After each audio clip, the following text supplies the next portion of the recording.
아들에 관하여는 하나님이여 주의 보좌는 영영하며 주의 나라의 규는 공평한 규이니이다. 주께서 의를 사랑하시고 불법을 미워하셨으니 그러므로 하나님 곧 주의 하나님이 즐거움의 기름을 주께 부어 주를 동료들보다 뛰어나게 하셨다 하였고, 젊었을 때는 열정이라는 단어로, 그래서 우리는 한때 그리스도를 사랑하는 첫사랑이라는 표현을 쓰게 됩니다. 그렇게 뜨거웠던 사랑이 과연 유익이 됐을까라고 이렇게 생각이 듭니다. 왜냐하면 시간이 지나면 이 첫사랑은 사라지고 열정도 사라지기 때문입니다. 그래서 종종 교회에서 이와 같은 열심과 열정을 볼 때마다 감사하기도 하면서 동시에 우려가 되기도 합니다. 저 열정이 얼마나 갈까라고 하는. 그런데 또 열정이 없는데 참 꾸준히 하나님 안에서 믿음으로 예배드리며 경배드리며 변함없이 자리를 좀 있는 듯 없는 듯 하면서 차지하고 계시는 귀한 분들이 있습니다. 어떤 것이 더 귀하게 보이십니까? 물론 둘 다 귀합니다만 그래도 전자보다는 후자가 훨씬 더 성숙한 모습이 아닌가 이런 생각이 듭니다. 그래서 나이 지긋하신 우리 어르신들한테 이런 모습을 발견하는 것은 참 기쁘고 감사한데, 우리 30, 40대도 20대도 이와 같이 참 지속적인 믿음을 가지고 성숙한 상태로 그 믿음의 삶을 사는 것을 보면 얼마나 좋을까라고 하는 소망을 저기 앉아서 이렇게 바라보면서 30, 40대가 얼마나 있는가 이렇게 보며 그런 마음을 갖게 됩니다. 사랑하는 성도 여러분, 기도해 주십시오. 우리의 후손들이요, 우리의 자손, 믿음을 이어갈 우리 후배들입니다. 위에서 늘 기도하사 저들이 믿음 안에서 정말 성숙하게 지속적인 믿음을 갖게 해달라고 꼭 기도해 주시길 부탁드립니다. 그렇게 기도하자마자 우리 귀한 분이 또 들어오시긴 하네요. 다 귀합니다. 우리가 지난주에 예수, 한글로 예수인데 여러분 헬라어로 원어로는 뭐라 부르죠? 놀랍게도 여러분 영어로는 지저스라고 이야기하는데 헬라어는 그대로 예수입니다. 그것을 그대로 한글로 옮겨놨어요. 이걸 정말 그걸 알고 옮기셨는지 어떤지 잘 모르겠습니다. 그런데 이 예수라는 뜻이 무엇이었죠? 예? 구원자 또는 구세주, 죄로부터, 그러니까 구원이라는 말은 정확하게 그 의미를 따지면 그러니까 소조, 구원하다라는 것은 어디로부터 끄집어내서 어디로 옮긴다. 어디로부터 끄집어냈죠? 죄로부터, 사망으로부터. 어디로 옮겼죠? 의로, 생명으로 옮긴다. 그래서 구원하다 이런 표현으로 인류의 가장 큰 문제, 하나님과 우리 사이에, 창조주와 피조물 사이에 가장 큰 문제, 이 땅에서 죄로 말미암아 썩어지고 없어져 버리는 하나님과 단절된 상태의 죽음, 이것이 가장 큰 문제입니다. 인간이 느끼든 느끼지 못하든 창조주 하나님 보시기에. 그래서 하나님께서는 이 문제를 해결하시기 위해서 이 땅에서는 찾을 수가 없었습니다. 이것을 해결할 만한 사람을. 왜요? 전부 다 한 가지로 죄에 치우쳐 하나님의 영광에 이를 만한 사람이 아무도 없기에 다른 모든 사람의 인류의 이 죄를, 특별히 택한 자들의 구원을 위해서 이 문제를 해결해 줄 수 있는 사람이 없기에 결국은 제2위 하나님, 뭐죠? 로고스, 이분이 이 땅에 그리스도, 예수 그리스도로 오시사, 바로 구원주로 오시사 이 문제를 해결하도록. 그래서 하나님과 우리 사이에 벽이 있었죠. 단절의 벽, 죽음의 벽, 이것을 화해케 한다 또는 화목케 하신다. 어떻게 해요? 죄가 없으신 하나님의 아들 독생자가 자신이 몸을 어린 양처럼 모든 인류의 죄를 대속함으로 자기 몸을 십자가에 들이심으로 이 문제를 해결하도록, 그래서 우리는 그분의 이름을 뭐라 부른다? 예수라 부른다. 이것을 지난주에 함께 나눴습니다. 그래서 우리의 인생에 가장 중요한 이름 누구겠습니까?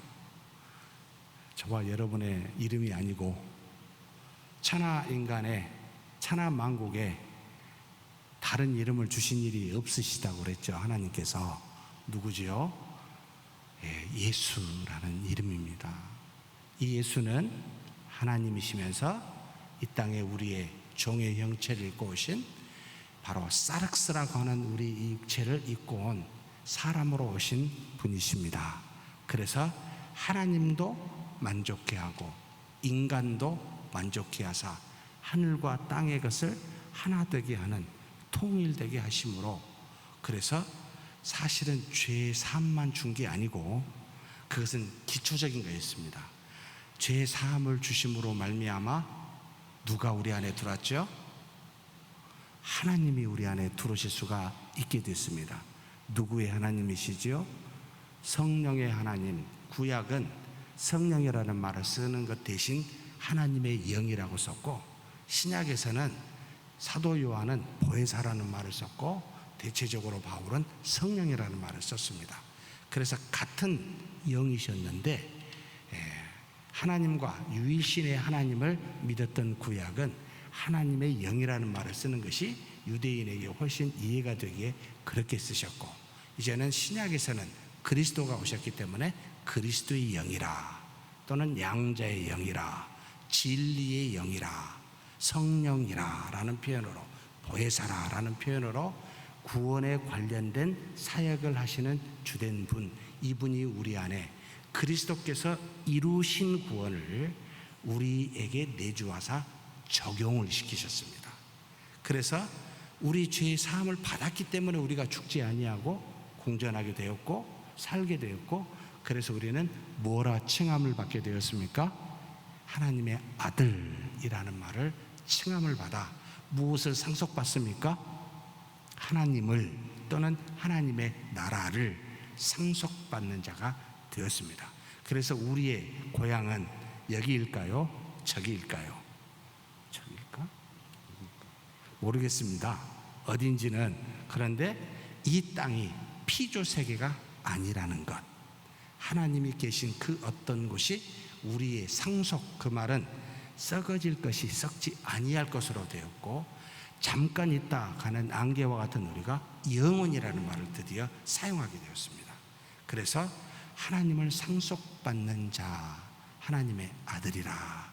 이것은 먼저 누가 보여주셨습니까?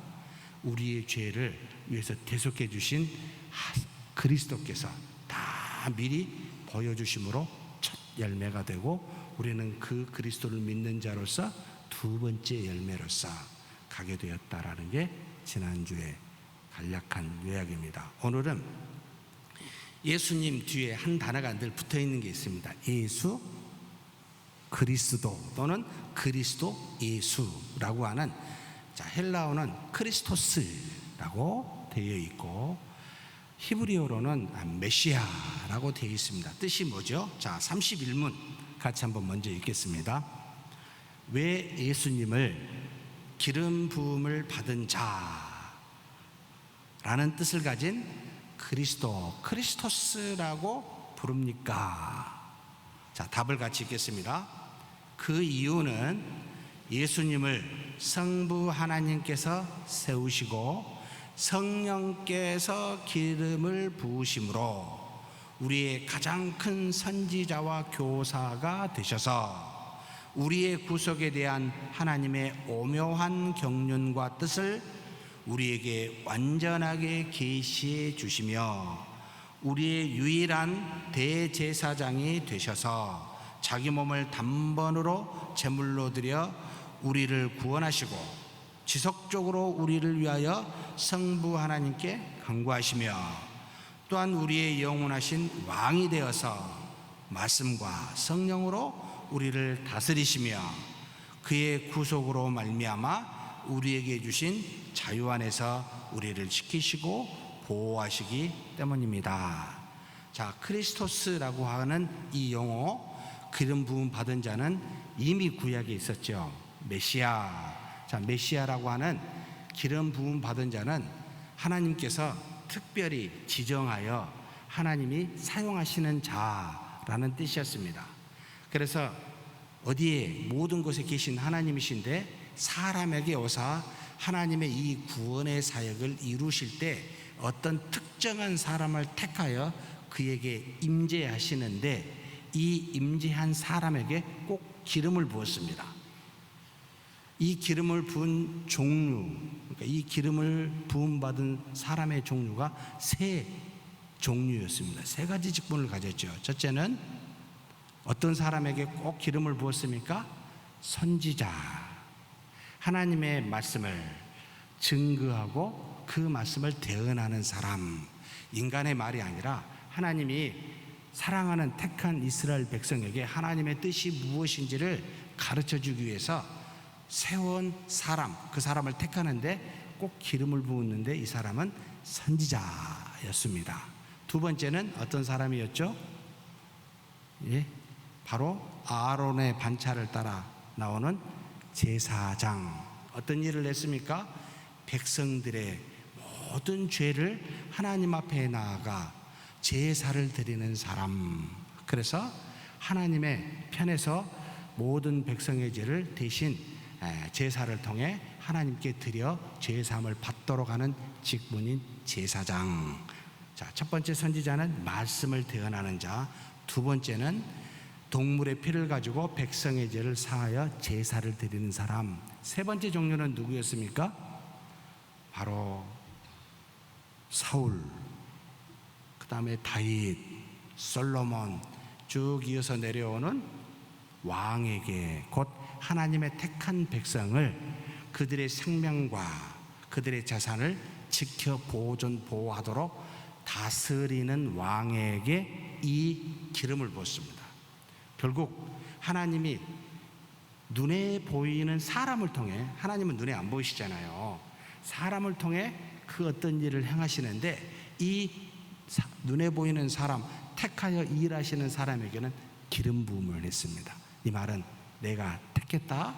그러면 자, 여러분, 기름 부으면 무슨 일이 일어날까요?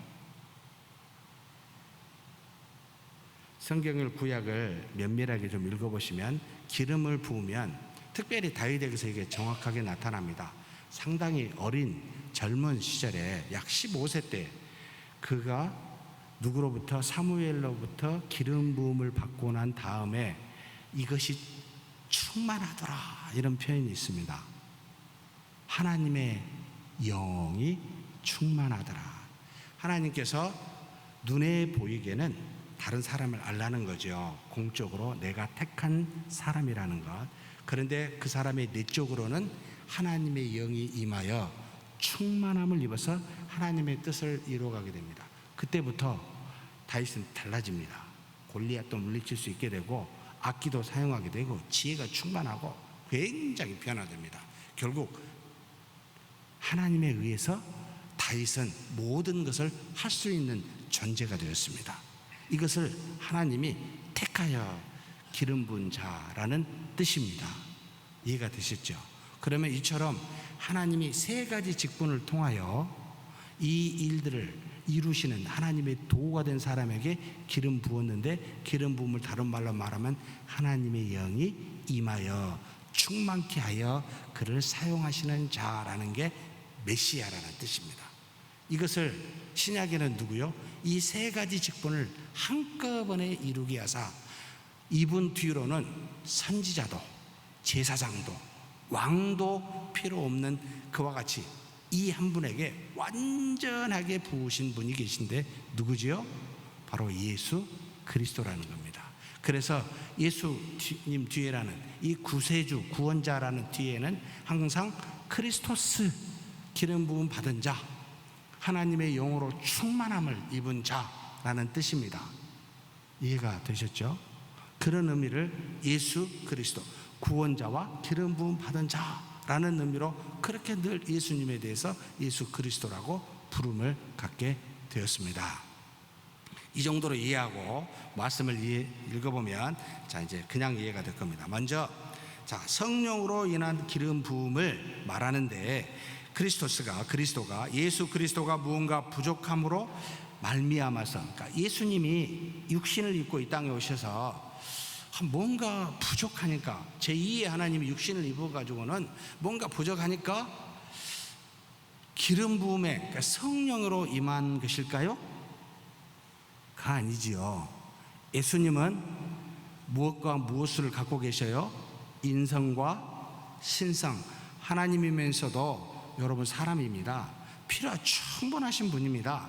무엇가 부족하여 성령이 임하여 그리스도로서 성령이 충만하여 그 성령으로 말미암아 일하실 필요가 없으신 분입니다. 그러면 왜 그렇게 하셨을까요? 육체를 입고 오신 예수님에게는 제2의 하나님이신 독생자로서만 계시는 것이 아니고 또한 누가 함께 일하신다? 삼위일체 하나님이 다 일하시는구나. 곧 성령의 하나님과 아버지 하나님이 함께 일하시는 분이 육체를 입고 오신 제2의 하나님 예수님과 함께 하시는구나를 입증하고 보여주는 겁니다. 그래서 예수 그리스도를 보면 우리는 곧 누구를 믿어야 돼요? 누구를 봐야 돼요? 삼위일체 하나님을 보고 삼위일체 하나님을 믿는 겁니다. 아니, 왜 목사님, 제가 다른 교회에 있었을 때 장모님께 제가 이런 질문을 받았습니다. 왜 예수님의 이름으로만 기도해야 되고 왜 예수님한테만 기도하며 물어봅니까? 또 아버지한테는 잘 묻는데 왜 성령의 하나님께는 성령의 하나님 이것을 해주십시오라고 혹시 기도하신 분 계세요? 안 하시죠? 그래서 이번에 삼위일체는 나신 거예요. 성령의 하나님이 좀 서운해하지 않을까요? 아버지 하나님과 예수 그리스도만 맨날 찾고 이렇게 나가면 성령의 하나님은 조금 소외된 거 아닙니까? 라고 이야기할 때 그럴까요? 안 그럴까요? 어떻게 생각하십니까? 그러니까 3등분 해가지고 기도 내용도 3가지를 다 이야기해서 서운하지 않게 해야 되겠습니까? 안 해도 됩니다. 예수 그리스도 이름 이 한 가지 안에는 여러분 삼위일체 하나님이 다 함께 하사 모든 사역을 이루시기 때문에 전혀 상관없습니다. 이해하셨습니까? 우리처럼 누구만 막 말하면 누구는 삐지고 그러지 않습니다. 그냥 예수 그리스도만 말해도 우리는 삼위일체 하나님을 다 받아들이고 보고 믿고 있습니다 라는 의미가 포함됐다는 겁니다. 여러분, 메시아, 기름 부음을 받은 자라는 크리스토스라는 것은 성령으로 충만한 자입니다 라는 의미를 내포하고 있습니다 라는 것을 이해하시라는 겁니다. 그럴 뿐만 아니라 또한 무엇을 너희들을 위해서 내가 본을 보인다라는 겁니다. 그리스도를 믿는 사람에게 누가 임한다? 성령이 임하여 내주하신다는 것을 본으로 보여주십니다. 하나님이신데 굳이 그런 필요가 있으신 분이 아니신데 우리를 위하여 육신을 대로 우리 눈높이에 맞춰주셨을 뿐만 아니라 나를 믿는 너희에게도 성령이 임하여 성령으로 충만한 자가 될 것임을 동시에 본으로 알려주고 계심을 여러분 알아야 됩니다. 왜 예수님이 여러분 마지막 예수님이 십자가에 돌아가시는 그 한 주간 때 낮에 열심히 그 예루살렘 성에나 성전에서 가르치시다가 밤에는 어디로 가요? 베다니도 가기도 했습니다만 어디로 갔습니까? 그 바로 겟세마네 동산에 가셨습니다. 거기서 뭐 하셨습니까? 기도하셨습니다. 이제 이런 질문이 들어요. 우리는 기도가 필요하잖아요. 해야 되잖아요. 예수님은 기도가 필요합니까? 아니, 하나님이시잖아요. 다 아십니다. 필요 충분하신 분입니다. 뭐가 필요해서 기도하시겠습니까? 근데 기도하셨습니까? 안 하셨습니까? 뭔가 부족한가 보다. 네. 무슨 기도를 하셨죠? 마지막에 이 잔을 할 수만 있거든 옮기게 해주세요. 내 뜻대로, 그러나 내 뜻대로 마옵시고 아버지 뜻대로. 유일하게 기도가 응답이 안 되게 이거잖아요. 그죠? 뭔가 필요한 거잖아요. 얼마나 힘들었으면 그랬을까. 여러분, 그것도 우리식으로 생각할 수 있습니다만 우리에게 본을 보이시는 겁니다. 신자는 성령이 내주하여 하나님의 뜻이 무엇인지를 생각나게 하고 진리 가운데로 인도하시사 선악을 분별할 만한 충분한 능력이 있고 믿음을 가지고 얼마든지 주의 일을 감당할 수 있고 더군다나 삼위일체 하나님은 우리가 기도하지 아니하셔도 무엇이 필요한지를 다 아시는데 뭐 필요 기도합니까? 이렇게 이야기할 때 이 기도는 너희 믿음의 표현이라. 너희가 하나님의 자녀요, 너희 안에 성령의 하나님이 계시다는 것을 그 기도로 증거하고 나타낸 겁니다. 기도하지 아니하면은 여러분 안에 계신 분이 여러분 어떻게 하실까요? 특별히 안에 계신 분이 죄를 지으면 어떤 일을 하시죠? 우리를 무지하게 괴롭히십니다. 한탄하시니까 되게 불편합니다. 믿지 않는 사람보다 믿는 사람이 하나님의 뜻을 어길 때 여러분 금방 압니다. 이게 뜻에 합당하지 않다는 것을 너무나 분명하게 깨닫게 하십니다. 우리로 하여금 기도하지 않고 믿음의 표현이 안 날 때마다 여러분 정말 불편하게 합니다. 그렇게 일하시는 분이십니다. 그것을 우리에게 보이심으로 너희들은 나와 같은 이런 모습을 보일 것이다. 전부 본으로 우리에게 나타내 보여주신 분이 예수 그리스도십니다. 필요해서가 아니고 우리에게 알려주시기 위해서. 자, 그렇다면 육체로 난 자는 반드시 무엇을 받아야 돼요? 성령의 기름을 받아야 구원에 이릅니다. 우리 힘으로는 안 됩니다. 인격으로, 선행으로 여러분 안 됩니다. 아무리 노력을 해도 우리에게서 나오는 선은 일단 없습니다. 근데 우리 안에 계신 하나님이 우리에게 선을 나오게 하는데 이건 믿는 자나 믿지 않는 자에게 다 그렇게 하십니다. 그래서 어떤 분이 선을 이루시거든 야, 저분이 대단하다가 아니고 저분 안에서 하나님이 은혜를 주셨구나 라고 생각을 해야 됩니다. 여러분, 우리가 어떤 선을 행하면 이건 내 힘이 아니라 하나님이 내 안에서 은혜를 주사 이 일을 행하게 하셨구나, 감사합니다 라고 하셔야 됩니다. 그런데 이것이 아닌 우리에게서 만약에 어떤 선이 나왔다면 그건 가짜예요. 잠시 시간이 지나면 열매에서 나타나요. 처음엔 잘 모릅니다. 시간이 지나면 어떤 열매가 이것에 대해서 맺게 되는데 반드시 성령이 아닌 육에로 나오는 그 어떤 선하다고 착각하는 우리의 그것들이 나중에 육의 열매를 맺습니다. 여러분, 육은 로마서 8장에 영과는 상관이 없다고 말합니다. 하나님을 기쁘시게 할 수 없다라고 단언합니다. 그래서 너희 안에 성령의 하나님으로, 이 하나님으로만이 구원에 이르고 이 하나님으로만이 선을 이룰 수가 있습니다. 이것을 예수님이 본으로 보여주시는 겁니다. 지금. 그리스도라고 하는 이 내용 안에 그런 게 들어가 있습니다. 그러면 쭉 넘어가겠습니다. 누가복음 3장 21절에서 22절 말씀, 자, 같이 한번 읽겠습니다. 백성이 다 세례를 받을세 예수도 세례를 받으시고 기도하실 때 하늘이 열리며 성령이 비둘기 같은 형체로 그의 이에 강림하시더니 하늘로부터 소리가 나기를 너는 내 사랑하는 아들이라 내가 너를 기뻐하노라 하시니라. 삼위일체 하나님이 여기 다 모여 있었죠. 세례를 받으신 예수님, 비둘기같이 성령이 임하셨고 하늘에서는 아버지의 소리가 나서 하나님의 아들 예수 그리스도가 공생애를 시작할 때 곧 구원의 사역을 공적으로 시작할 때 삼위일체 하나님이 다 나타나 이 사역은 누가 한 거다? 삼위일체 하나님이 하신 거다라는 것을 처음부터 보여주신 겁니다. 그 다음 이것은 이사야서 61장 1절에서 나와 있는 말씀이기도 합니다. 같이 한번 읽겠습니다. 주 여호와의 영이 내게 내리셨으니 이는 여호와께서 내게 기름을 부으사 가난한 자에게 아름다운 소식을 전하게 하려 하심이라. 나를 보내사 마음이 상한 자를 고치시며 포로된 자에게 자유를, 갇힌 자에게 노임을 선포하며. 자, 먼저 무엇이 내리셨어요? 여호와의 영이. 그리고 난 다음에 구원의 사역이 이루어집니다.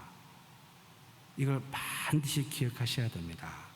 반드시 여호와의 영이 임하고 난 다음에 사역들이 이루어갑니다. 그래서 교회의 모든 사역은, 구원의 모든 사역은 누가 한다고요? 사도행전은 곧 사도들이 행한다고 보다는 사도 안에서 역사하시는 성령이 행하시는 겁니다 라는 것을 반드시 기억하셔야 됩니다.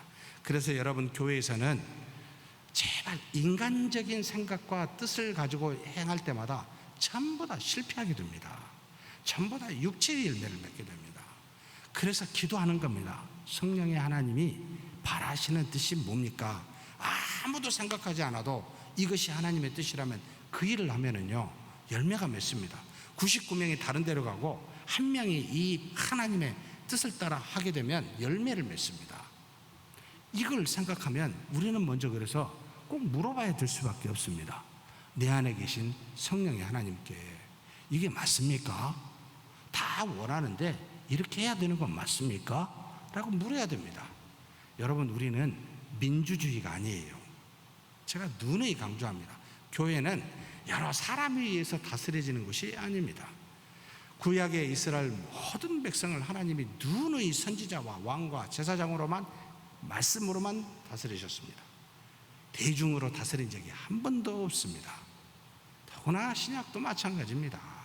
교회 역사 안에서 여러분, 다수가 무슨 일을 이룬 적이 없고요, 꼭 소수가, 하나님의 택함을 받은 소수가 하나님의 뜻을 이루어온 것을 우리는 명명백백하게 보입니다.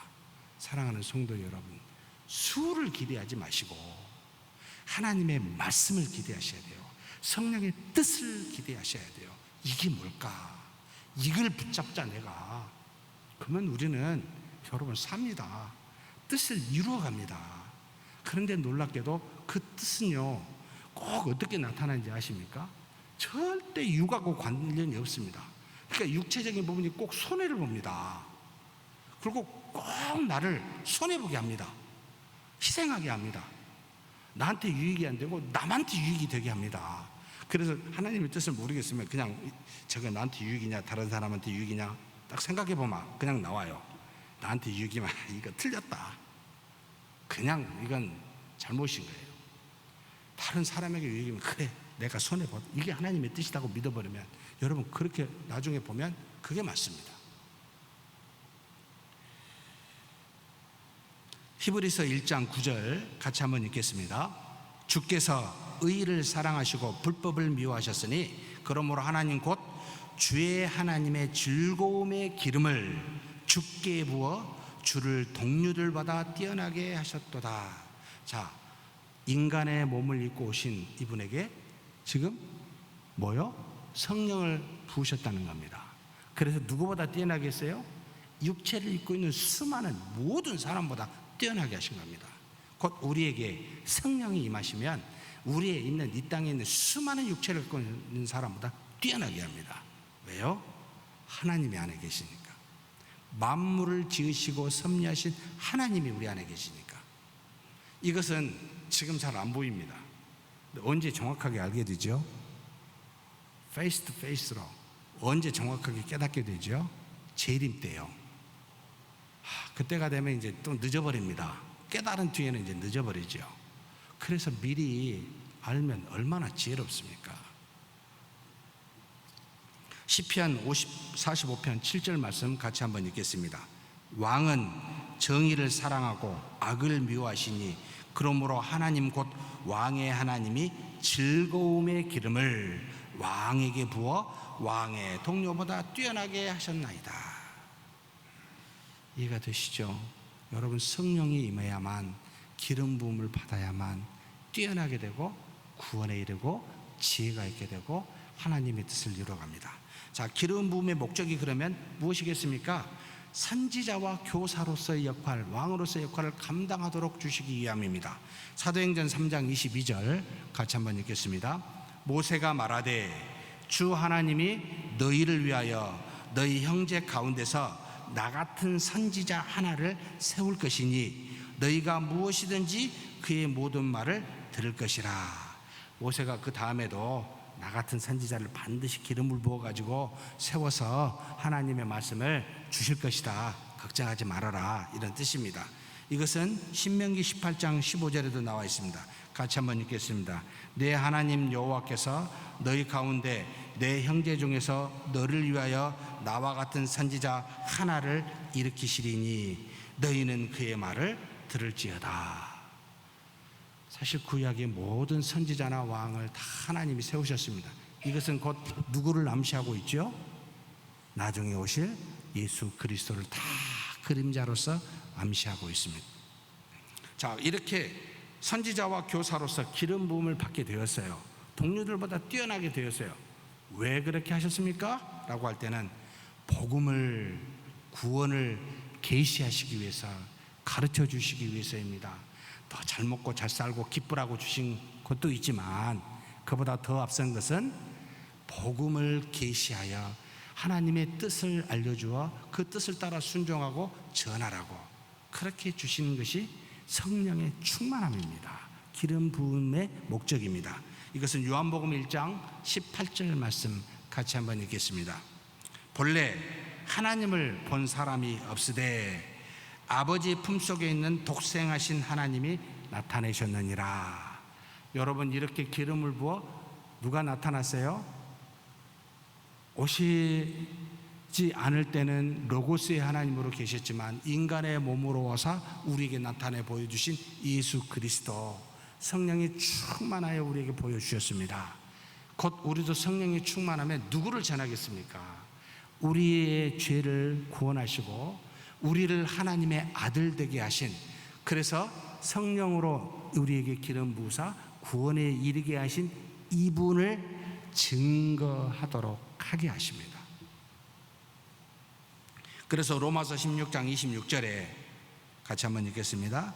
이제는 나타나신 바 되었으며 영원하신 하나님의 영을 따라 선지자들의 글로 말미암아 모든 민족이 믿어 순종하게 하시려고 알게 하신 바 그 신비의 계시를 따라 된 것이니 이 복음으로 너희를 능히 견고하게 하실 것이라.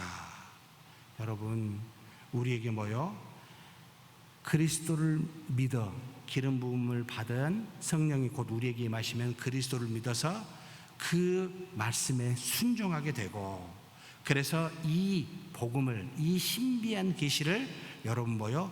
복음을 증거하게 한다는 겁니다. 그래서 우리도 견고하게 할 뿐만 아니라 여러분, 우리를 본 수많은 사람들이 아, 하나님이 임한 사람이구나, 우리 안에서 나오는 그 증거 곧 복음이요, 많은 사람에게 알려지게 됩니다.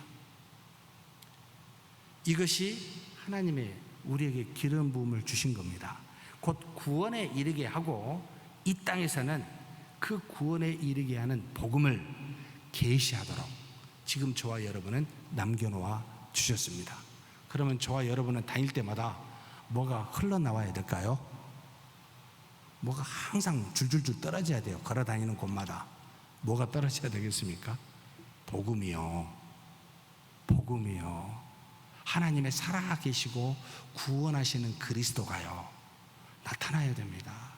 그러니까 뭔가는 달라야 된다는 겁니다. 이것을 뭐라고요? 거룩이라고 합니다. 너희는 세상과 달라야 되지 않냐.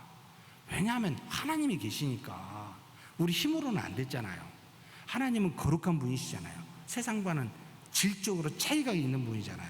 그 하나님이 우리 안에 있었으니 우리가 거룩이 되었잖아요. 그러면 거룩해라.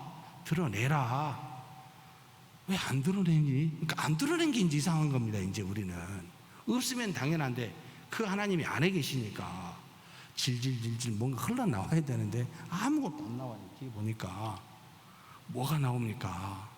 세상 사람과 똑같이 여러분 분이 나오고 화가 나오고 누구에겐가 지적질이 나오고 자신의 이름을 높이고 여러분 그런데 온전히 관심이 가 있고 여러분 그리스도를 높이고 믿음의 구원에 이르는 이 놀라운 사랑을 나타내고 이 복음을 증거하고 나타내는 것이 아니라 엉뚱한 것들이 나타나니까 도대체 너 누구니? 너 세상에 속한 자니? 아니면 그리스도에게 속하여 구원받은 자로 거룩하니? 이렇게 지금 의문이 드는 상황이 지금 현재 있는 한국교회 우리가 아닌가요? 이런 생각을 자문하게 됩니다. 도대체 아들에게 물려준 것이 이것이 여러분 여기 계신 성도님들이 100% 찍어가지고 해도 그게 맞습니까? 도대체 언제부터 성도들의 수에 의해서 옳다고 기가 막힙니다. 진짜 이건 뭡니까? 이건 우리가 회개할 때만 쓰는 겁니까? 이건 도대체 보지 않습니다. 세계에서 가장 큰 장로교 딱지부터 떼야 돼요. 진짜 뭘 배우겠습니까 여러분? 예? 시골 교회 몇 명이 안 된 교회라 할지라도 정말 거룩한 모습이면 하나님의 살아계심이 나타난 거 아닙니까? 이것을 하나님이 기뻐하시지. 여러분 수가 많다고요? 모든 것이 하나님의 것이요 다 하나님이 지으시고 섭리하셨는데 뭐 전 인류의 사람이 다 이거 정말 웃기는 짜장 아닙니까? 도대체 제발 수나 규모나 돈이나 이런 거 가지고 좌우되지 마십시다. 정말 무서운 사람은 정말 말씀을 믿고 순종하면서 하나님의 복음을 증거하고 나타낸 사람들입니다. 이분들이 무서운 분들입니다. 왜냐하면 하나님이 그와 동행하시고 그를 사용하시니까요. 자, 그러면서 베드로전서 1장 12절 말씀 같이 한번 읽겠습니다. 이 섬긴 바가 자기를 위한 것이 아니요 너희를 위한 것임이 계시로 알게 되었으니 이것은 하늘로부터 보내신 성령을 힘입어 복음을 전하는 자들로 이제 너희에게 알린 것이요 천사들도 살펴보기를 원하는 것이니라. 성령이 우리에게 와 힘입으면 복음 전하게 됩니다. 그리고 이 복음 전하는 것으로서 그리스도를 나타냅니다. 이것을 막 천사들도 살펴보기를 원했던 것들이었습니다. 우리는 하나님의 말이 종이라고 하지만 하나님의 자녀들입니다. 천사도 흠모할 만한 자리입니다.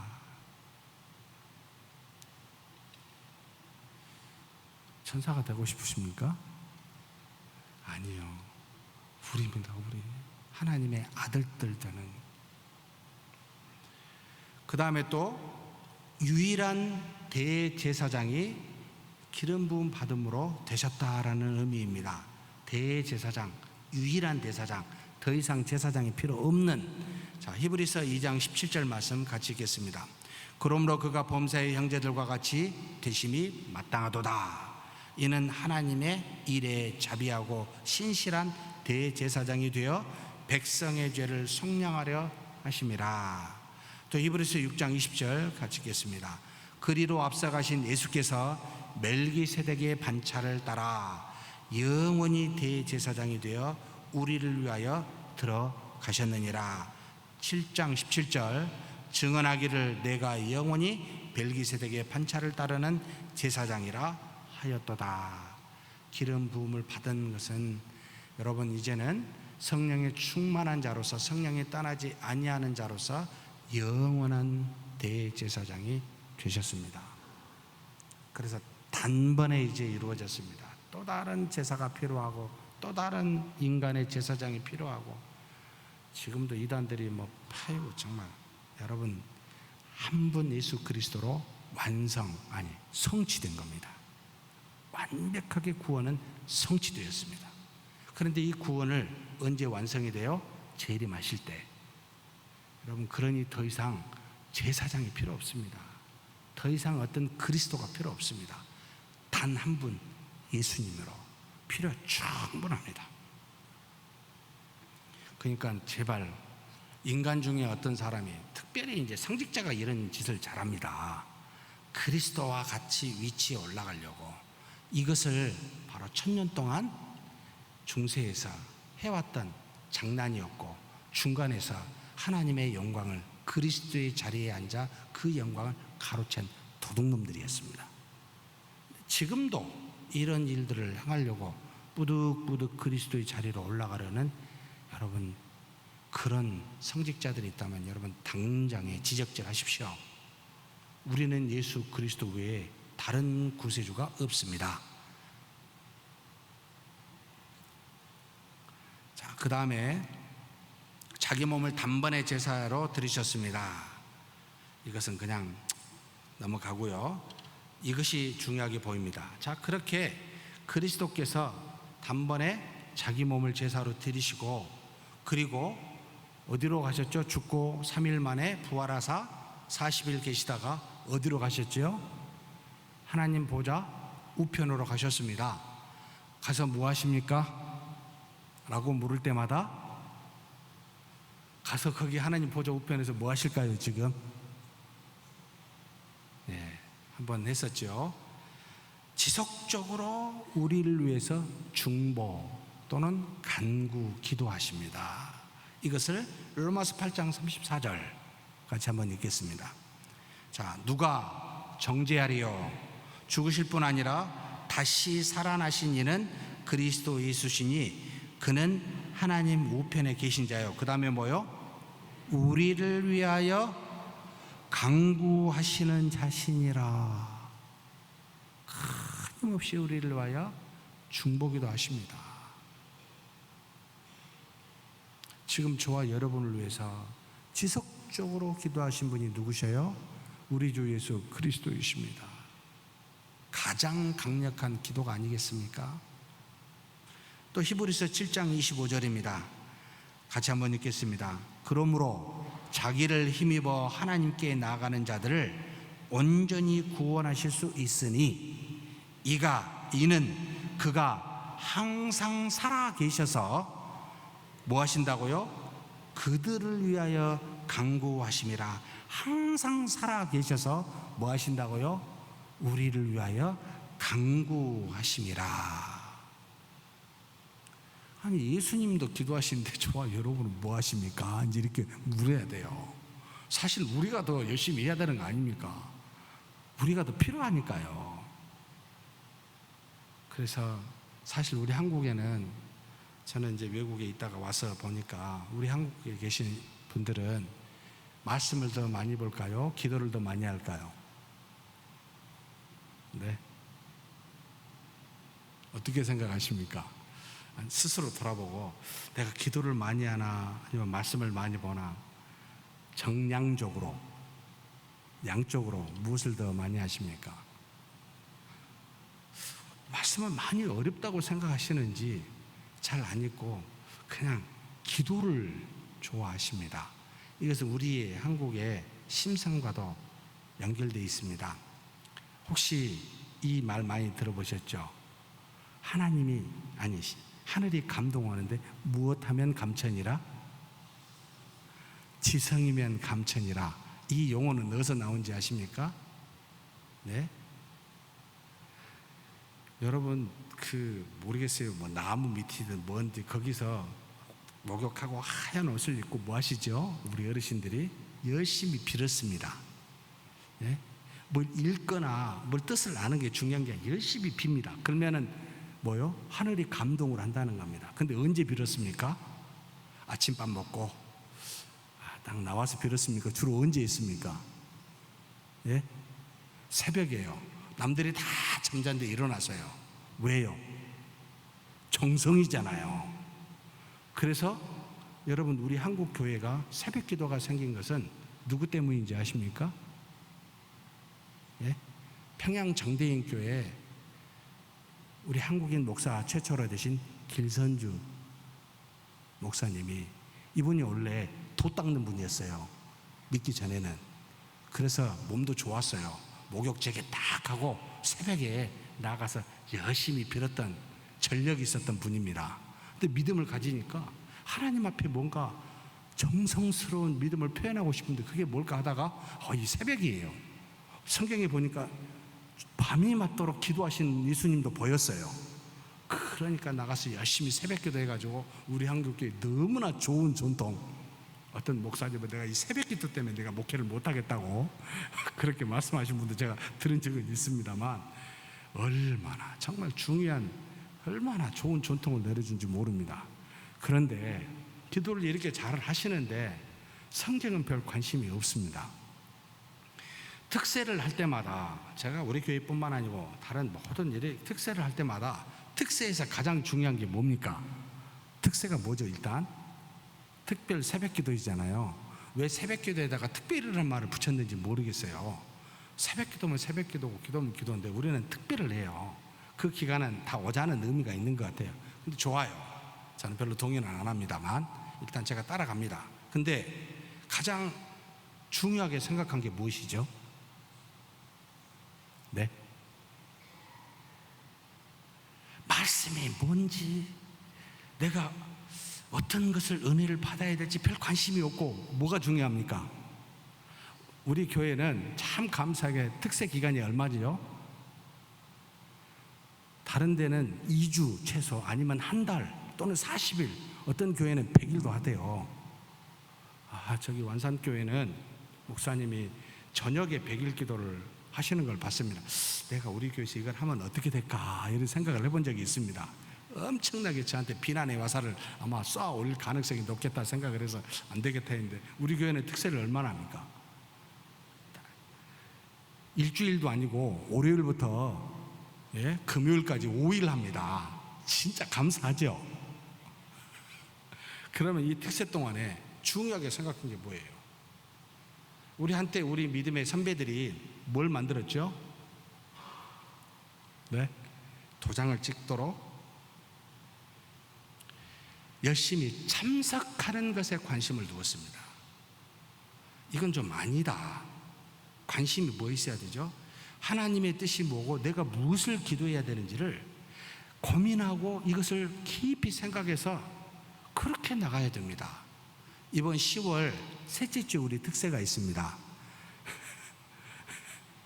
제가 이 특세 광고하려고 이 말을 하는 건 아닌데요, 어떤 말씀을 드려야 되나, 어떤 기도를 해야 되나, 이것에 관심을 가져야 되는데 지성이면 감천이라고 정성스럽게 나오기만 하면 된다고 생각하는, 그래서 저는 제가 신학교에서 학생들 가르칠 때 2시간 성경 보고 1시간 기도하자고 제가 일부러 그렇게 해놨어요. 똑같이 2시간이면 2시간, 1시간, 1시간 안 하고요.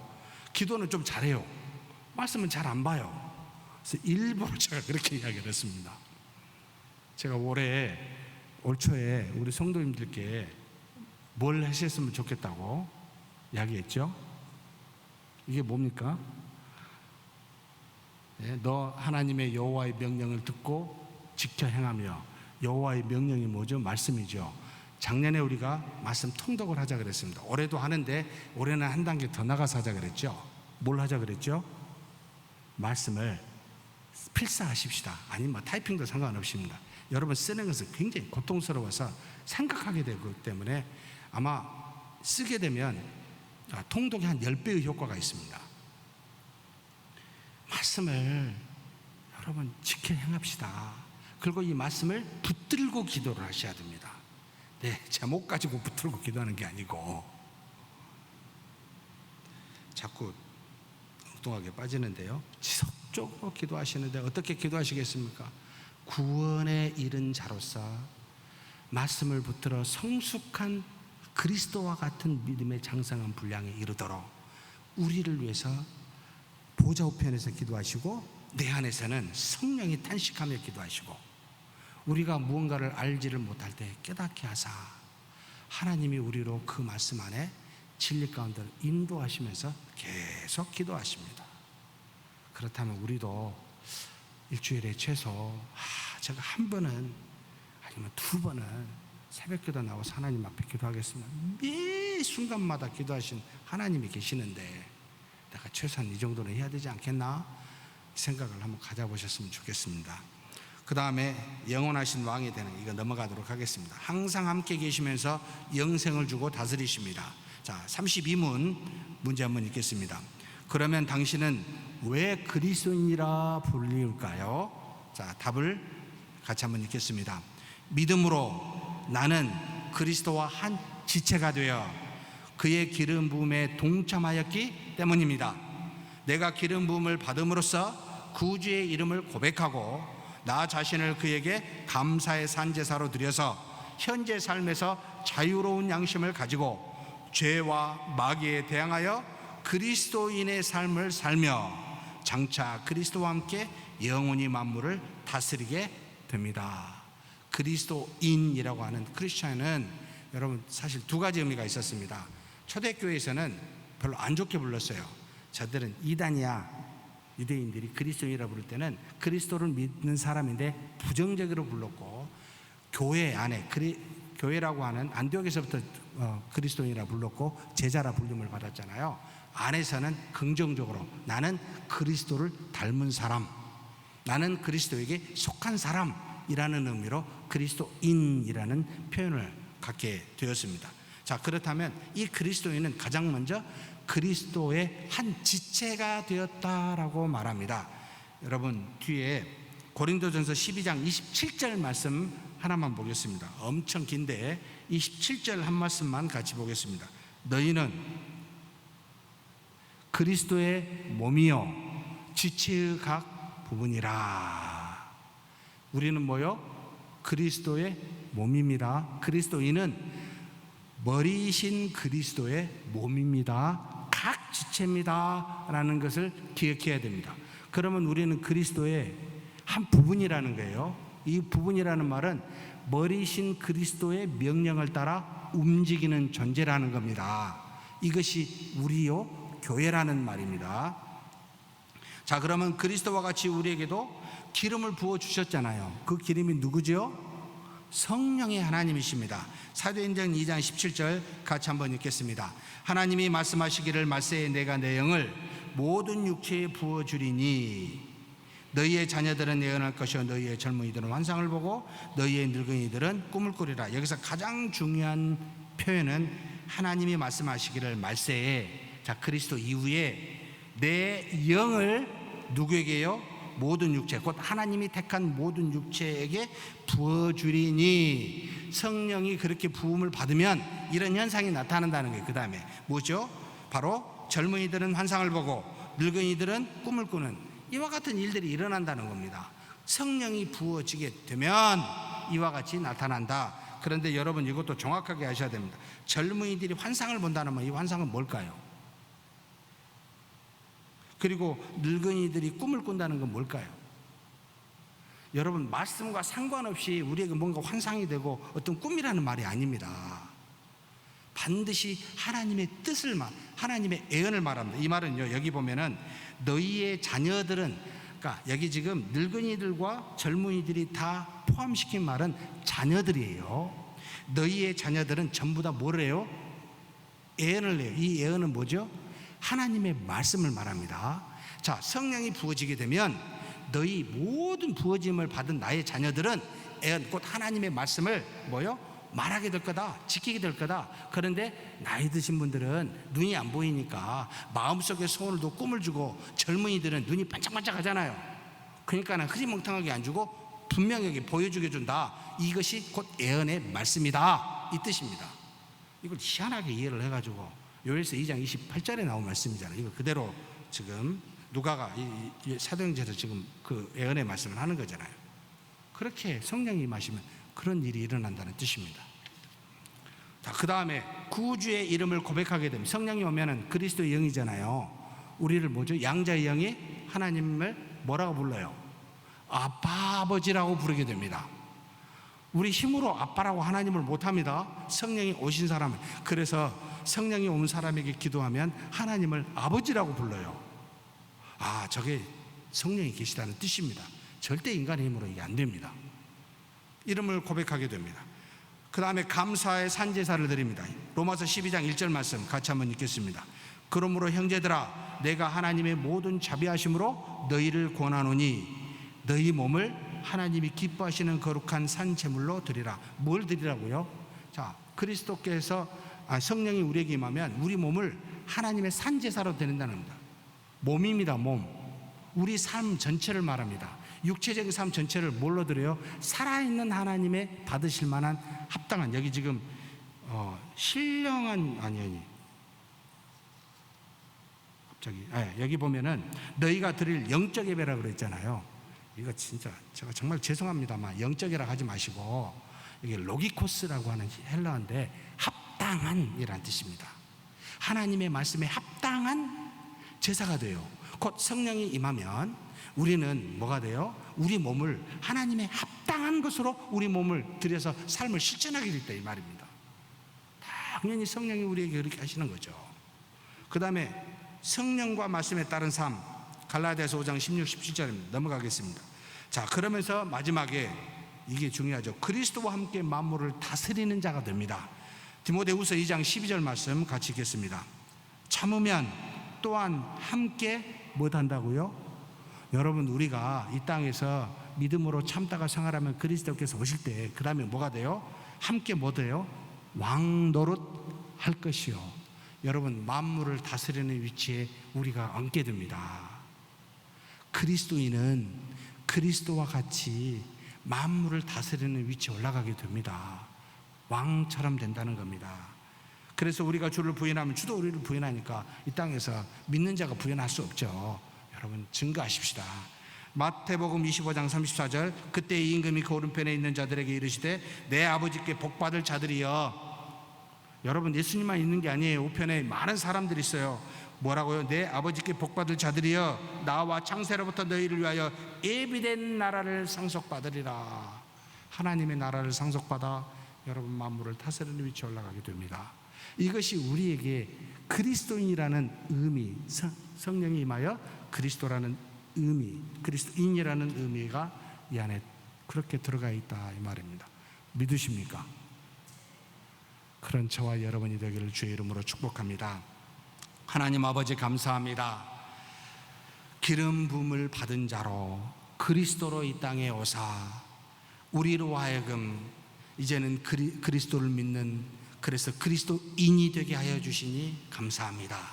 그리스도께서 받으신 모든 이 땅에서의 복과 저 세상에서의 복이 또한 우리와 동일한 줄 아오니 이제는 그런 믿음을 가진 자로서 이 땅에서 성령이 임하여 주신 말씀대로 순종하여 그리스도를 증거하고 왕노릇하며 우리의 몸을 거룩한 산 제사로 드리며 살아가는 우리 모두가 되게 하여 주옵소서.